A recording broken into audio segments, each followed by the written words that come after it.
Big boss season 8 లో wild card entries గా X contestants రాబోతున్నారని చెప్పినప్పటి నుంచి కూడా ఆడియన్స్ అందరూ కూడా ఒక వ్యక్తి రావాలని బలంగా కోరుకుంటున్నారు.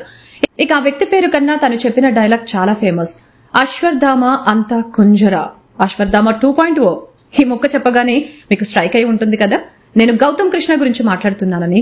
హౌస్ లో చాలా సామిడిగా ఉన్న గౌతమ్ కృష్ణ ఎప్పుడైతే బయటకు వెళ్లి సీక్రెట్ రూమ్ లో నుంచి మళ్లీ లోపలికి వస్తాడో అశ్వత్థామ 2.0 అంటూ ఇరక్కొట్టేశాడు షోలో.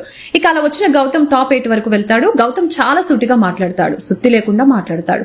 ఇదే అతన్ని ఆడియన్స్ లైక్ చేసేలా చేసింది. ఇక ఈ సీజన్ లో గౌతమ్ తను హీరోగా నటిస్తున్న సినిమాలోని సాంగ్ తో ఎంట్రీ ఇద్దామని అనుకున్నాడు.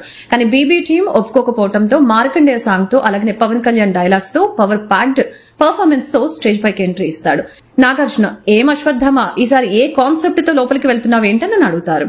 ఇక దానికి గౌతమ్ మాట్లాడుతూ ఫీలింగ్ వెరీ ఎక్సైటెడ్ సార్, మళ్ళీ హౌస్ లోకి వెళ్తుంటే ఏదో కొత్త ఫీలింగ్ అనిపిస్తుంది. 3.0 చూపిద్దామని అనుకుంటున్నాను సార్.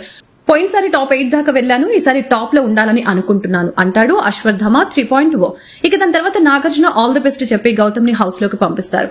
అశ్వత్థామ 3.0 ఎలా ఉంటుందని మీరు అనుకుంటున్నారు? గౌతమ్ ఈ సీజన్ లో ఆకట్టుకుంటాడని మీరు అనుకుంటున్నారా? గౌతమ్ లో విన్నర్ క్వాలిటీస్ ఉన్నాయని మీరు అనుకుంటున్నారా? వీటిపై మీ అభిప్రాయాన్ని కామెంట్ రూపంలో తెలపండి.